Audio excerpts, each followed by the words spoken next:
Welcome, Marvel Future Fighters, to a review of Tier 2 Warwick, the Blood Hunter. Well, shit, that's the wrong game. That's the lead. Well, anyway, this is a review on Warwolf Tier 2. Now, see, the thing that I want to go ahead and state is I wasn't too big of a fan of Warwolf before he got his Tier 2. I mean, he's a good buff character, but he wasn't exactly what I was aiming for. And the reason that made him so invaluable was his active Howl to Mars, and it gives you an 80% all attack and all speed and critical rate.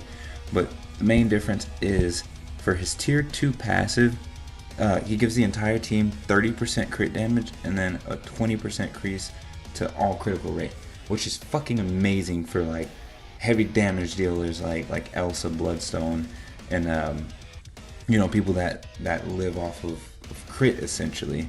Now, I played around with Warwolf a little bit. I actually did take him into a world boss. I should have recorded that, but I didn't. He and Elsa fared extremely well, but we're going to focus here right now on Warwolf. Warwolf was able to fight the world boss. He wasn't just one of those characters you tag in, buff, and then throw him to the side. He could actually run around, and his crit damage is actually pretty damn good, I gotta say. I also took him into Alliance battle since it's combat day.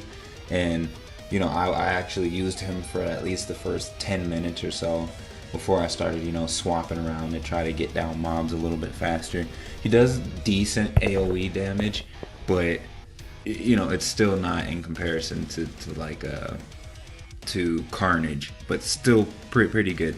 One thing that I do love about him is the way that I have his defense and his health set up. He's actually pretty beefy, and then he gets that recovery rate plus 5%, and I'm not sure if it was, what was it that changed. Whenever he crits, he heals for a certain amount, and depending on how high your crit is, I've noticed is how much you've healed. I've seen him heal himself for 4,000, and I don't even really have any recovery on him. I decided to make him a little bit beefier since I don't expect him to do tons and tons of damage, so I went with an obelisk that gives him all defense. I'd like to change that mine resist, and I'm hoping that it'll switch to something a little bit better, but I built him to be tanky, and I'm loving that. So what we're gonna go ahead and do is we're going to take him into a co-op play just to get a rough DPS test. And again, I just want to disclose that Warwolf is not going to be your next Sharon Rogers or your next Carnage. You should just throw that expectation like right out of the window, because it's not going to happen.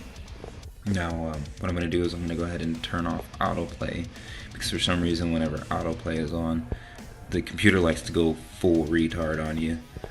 Now, he's at that level where he's not extremely high on DPS, and he's not extremely tanky. Like, he's not comparable to like Giant Man's health pool and things like that, but he still gets the job done.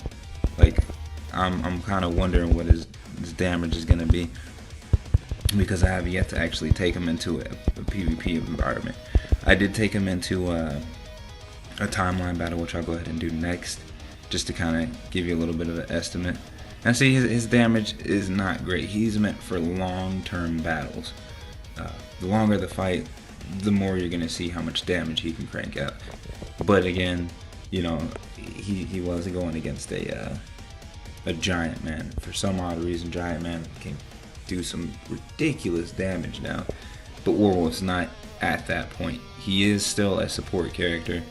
As far as support goes, I'm not sure how I would compare him to Wasp as a support character, because he's more of, do damage in increase your team's damage. 80% it's a lot. It really is. And then his leadership ability for the crits and everything like that. He's basically meant to make your other characters stronger, whereas Wasp is meant to help with cooldown reduction and survival. So we're gonna go ahead and give timeline battle a go. Elsa's next, so we're not gonna put her first. Now, I usually take Elsa for the lead to make up for his actual lack of damage. Yeah, you know what? I don't know. This would be really fucked up to fight these guys. So I'm gonna go ahead and search again. That would have just been jacked up. Alright, now I don't expect, I don't know where to place him as far as PvP goes. I'm not really a big PvP fan, and it's just because it's really, they have catered themselves to you know, a specific set of characters. That's annoying. That is so fucking annoying. So now you get to see a little bit of Elsa. I'm excited to do my review on her. Warwolf is a little bit of a, how would I put it? I just did him as a secondary because I feel like he would be, or that he was going to be a great help to Elsa and, you know, her team bonuses and things like that. Alright, go to sleep, fucker. So anyway, he is a support character, as I've said before. Don't expect him to hyper carry you anyway or anywhere. You know what we could do? Here we go. Sharon Rogers, that's a good one. I want to fight her with them. Now, if you're gonna use Warwolf in the support role, you just gotta fucking survive this onslaught of fuckery that she does. I'm just trying to run. Just trying to run. Come on, Sharon. Oh, you're a bitch. You're a fucking bitch. I can't stand Sharon Rogers in PvP. It's so goddamn dumb. But yeah, if you're looking for like a PvP character, you're not gonna find that in Warwolf. Like maybe if you swap out like how you're normally supposed to do. The only thing tier 2 has honestly changed, and from what I've seen in terms of Warwolf, is it's made him a lot more PvE friendly.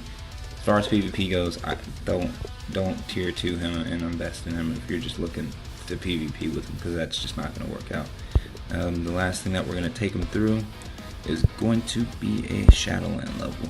I honestly, I'm not going to expect to beat him, because at this point I don't have any other characters. I just kind of burned through Shadowlands. I actually made it a little bit farther than I did last time. Let's see, Rumble mode. This looks like a horrible idea, but like I said, just fuck it, throw some guys in there with him. But like I was saying, he needs like the support of, or not the support, he needs damage dealers to make him actually shine. Ooh, that was an enormous crit. I have missed what that was. I'm gonna have to like rewind that and go back. Okay, spider douches, let's fucking stop.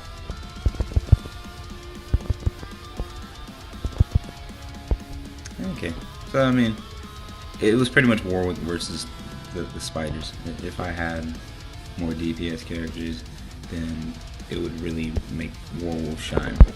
But overall, in terms of his new passives and things like that, he's not a bad champion.